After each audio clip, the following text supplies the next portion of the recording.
Selamat datang di Movie Corner Indonesia bersama gue Irsan 56.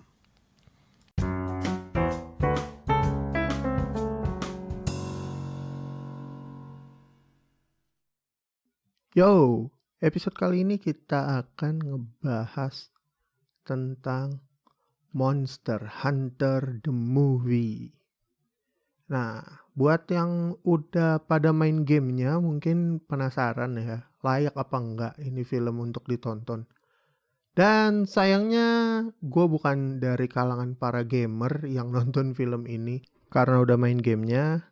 Tapi gue penasaran karena yang main adalah Mila Jovovich dan sempat ada gosip-gosip dan intrik di mana katanya aktris pemeran utamanya ini hasil nepotisme.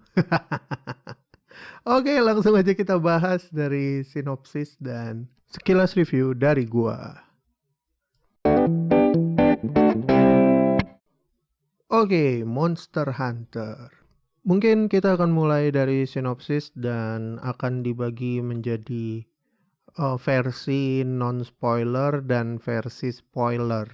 Nah, di sinopsis gua akan share yang non-spoiler, tapi nanti yang mungkin di sekilas reviewnya bakalan spoiler. Jadi nanti gua akan remind ke lu orang, buat yang belum nonton jangan dengerin part yang ada spoilernya. Ya, lanjut. Sinopsis dari Monster Hunter menceritakan tentang Kapten Artemis dan timnya dia yang sedang mencari tim lain untuk direscue di sebuah padang pasir di Amerika Serikat. Ketika sudah menemukan titik koordinat terakhir komunikasi para prajurit yang hilang ini, dia kebingungan karena tidak ditemukan jejak penyerangan atau penyerbuan. Dan ketika mereka kehilangan kontak, terdengar bahwa terjadi badai pasir di sekitar tempat itu dan tiba-tiba mereka menghilang. Bermodal dari rekaman yang dipegang oleh timnya Kapten Artemis, mereka masih mencoba menyelidiki tentang hilangnya para prajurit ini. Tapi tiba-tiba di padang pasir tersebut terjadi badai pasir seperti yang diceritakan di rekaman. Secara ajaib mereka berpindah ke dunia satunya atau dunia Monster Hunter. Gak jauh dari situ ternyata timnya Kapten Artemis ini menemukan kendaraan dari para prajurit yang menghilang ini. Dan ketika dicek sepertinya telah terjadi pertempuran, cuman kondisinya para prajurit ini kalah. Dan bangkainya ini terlihat seperti terbakar gitu. Sebuah anomali sekali di tengah padang pasir, kenapa musuh memilih menyerang mereka dengan cara membakar. Dan kondisinya juga tidak ditemukan ada jejak bahan kimia untuk membakar si prajurit-prajurit ini. Masih dengan kebingungan, tim Kapten Artemis terus bergerak hingga tiba-tiba muncul Black Diablos dari bawah pasir. Dengan sisa bahan bakar dan kondisi kendaraan yang rusak parah, mereka mencoba kabur dari kejaran Black Diablos. Dan karena Black Diablos juga bukan hewan dari dunianya mereka mencoba menggunakan mode bertahan dan tetap lari mencari perlindungan. Hingga akhirnya mereka sampai ke sebuah goa dan mereka mencoba untuk melakukan pengobatan untuk teman-teman yang pada terluka. Tapi ketika senja tiba dari dalam goa itu, mereka diserang oleh monster yang bernama Nersila. Dan monster ini tidak bergerak sendiri seperti Diablos, melainkan berkelompok dalam bentuk monster laba-laba. Dari situ mereka mencoba kabur dan bertahan, tapi sayangnya beberapa teman dari Kapten Artemis ini menjadi korban. Terus akhirnya semua anggota dari timnya Kapten Artemis ini tertangkap. Selayaknya serangga yang ada di dunia nyata, mereka biasa menyimpan makanan. Jadi timnya Kapten Artemis ini disekap dalam tanda kutip untuk dimakan nanti dalam sarangnya Nersila. Karena Kapten Artemis yang paling sehat, dia tidak terkena racun dari Nersila, dia yang sadar pertama ketika sudah ada di sarangnya Nersila. Dari situ dia mencoba kabur hingga akhirnya dia bertemu dengan Tonija alias Ongbak sebagai hunter. Pada awalnya si Kapten Artemis ini bersyukur karena menemukan manusia lainnya. Tapi ternyata si hunter ini berpikiran lain. Dia malah justru menjadikan Kapten Artemis ini sandera. Lalu membawa si Kapten Artemis ke markasnya hunter. Si hunter ini sebenarnya adalah orang yang diserang kapalnya oleh Diablos pada suatu malam. Dan dia terdampar karena mencoba menyelamatkan awak lain yang terlempar dari kapal. Karena dia terdampar dan kebetulan ketemu sama manusia lain meskipun mereka tidak bisa berkomunikasi, si hunter akhirnya ya nangkep si Kapten Artemis ini buat jadi sandera. Siapa tahu berguna atau mungkin dia berpikir untuk menyantap si Kapten Artemis juga. Lalu waktu demi waktu akhirnya pelan-pelan Kapten Artemis dan hunter ini bisa berkomunikasi dengan bahasa Tarzan ya. Jadi bukan pakai bahasa tapi lebih ke isyarat. Dan mereka sadar ternyata mereka punya tujuan yang sama, yaitu ke sumber dari malapetaka ini, yaitu Sky Tower yang mana ada di tengah-tengah oasis padang pasir, yang jarak antara oasis dengan gua persembunyiannya si hunter ini cukup jauh. Udah gitu mereka masih harus menaklukkan si Black Diablos untuk bisa lewat dan nyebrang ke oasis, baru akhirnya ke Sky Tower. Nah, bagaimanakah perjuangan mereka untuk bertahan dan bisa sampai ke Sky Tower? Tonton aja Monster Hunter. By the way, gue kemarin nontonnya di bioskop, tapi sekarang udah gak ada lagi. Ya, lu orang cari aja lah di OTT atau video on demand kesayangan kalian. Nah, lanjut dari sinopsis, gue mau ngebahas tentang cast dan produksiannya ya. Jadi ini didistribusikan oleh Sony Pictures ya, karena juga license dari gamenya juga under Sony PlayStation gitu ya kan. Terus disutradarai oleh Paul W.S. Anderson yang tak lain dan tak bukan dia adalah suami dari Mila Jovovich. Terus film ini juga ditulis oleh Paul W.S. Anderson.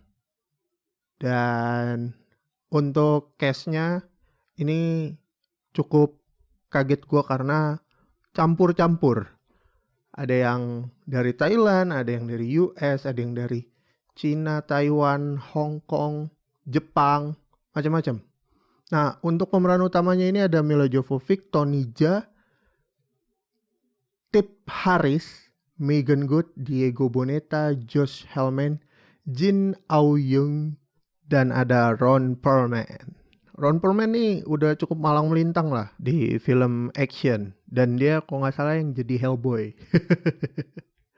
Secara cast-nya cukup menarik ya. Nah, buat lo orang yang pada penasaran ya udah langsung aja tonton Monster Hunter di layanan OTT atau video on demand kepercayaan lo orang. Lanjut, kali ini gue akan ngebahas tentang hal-hal yang mungkin akan spoiler. Jadi lo orang kalau belum nonton film ini ya cabut dulu aja dan balik lagi setelah nonton film Monster Hunter.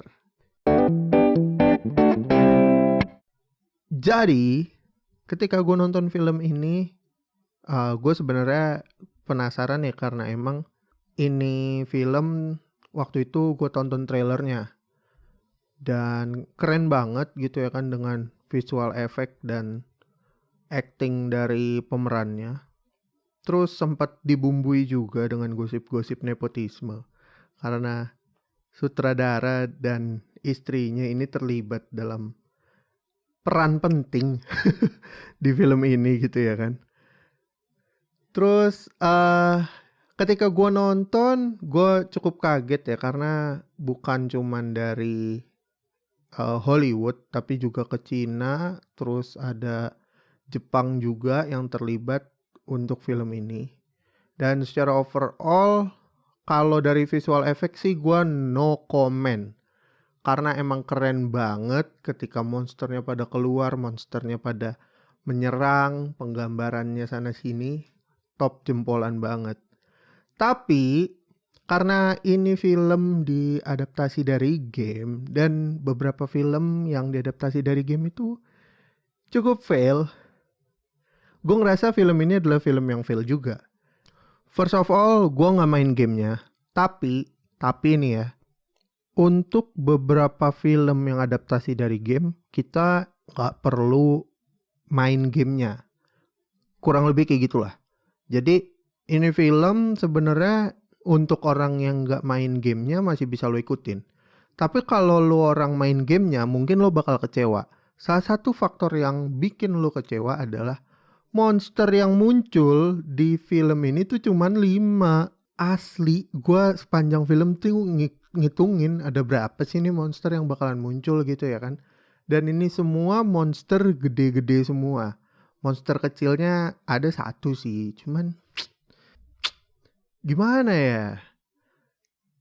Maksud gue Monster Hunter gitu loh judulnya. Monsternya cuman 5 yang keluar. Aduh. Nih ya, gue sebutin ya monster-monster yang keluar di film ini. Pertama kita akan ketemu sama Black Diablos. Dan sebenarnya dia punya versi non-blacknya yang Diablos doang gitu ya kan. Terus yang kedua ada Nersila, itu yang gue bilang wujudnya kayak laba-laba gitu dan mereka berkerumun. Terus ada Ratalos, monster naga gitu yang cukup kuat digambarin di game ini dan penjaga dari Sky Tower. Ada Apseros yang cuman jadi cameo. Jadi mereka ini berkelompok kayak semacam badak lah ya, yang lagi minum di Oasis, terus ya ketika ada gangguan ya mereka kabur gitu doang. Terakhir yang muncul itu ada Gore Magala.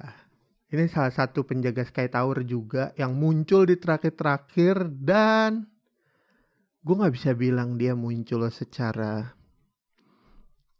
keren gitu karena di terakhir banget. Itu kayak lu mau masuk after creditsnya gitu deh. Sayang banget. Gini. Kenapa gue bilang ini sayang banget? Sekarang nih ya, lu bayangin. Lo kalau pernah nonton film Pokemon, lo akan ngelihat banyak Pokemon di situ. Pokemon adalah game dan anime gitu ya kan. Tapi ketika dibikin versi live action, tetap aja muncul men. Pokemon-Pokemon yang meskipun jadi figuran yang gak penting. Nah ini Monster Hunter. Gue berpikir tuh kayak, wah gue bakalan kayak ngelihat film yang banyak monsternya. Ya minimal kayak Fantastic Beasts deh.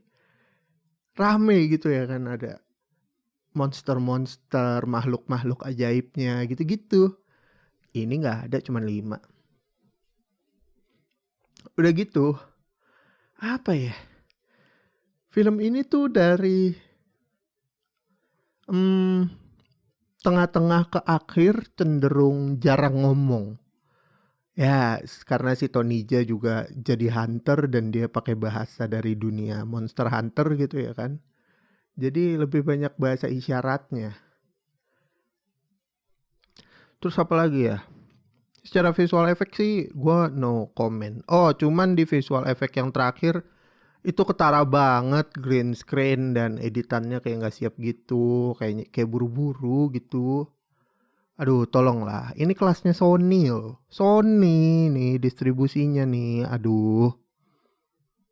Masa hasilnya begitu? Sayang banget tuh yang di terakhir-terakhir.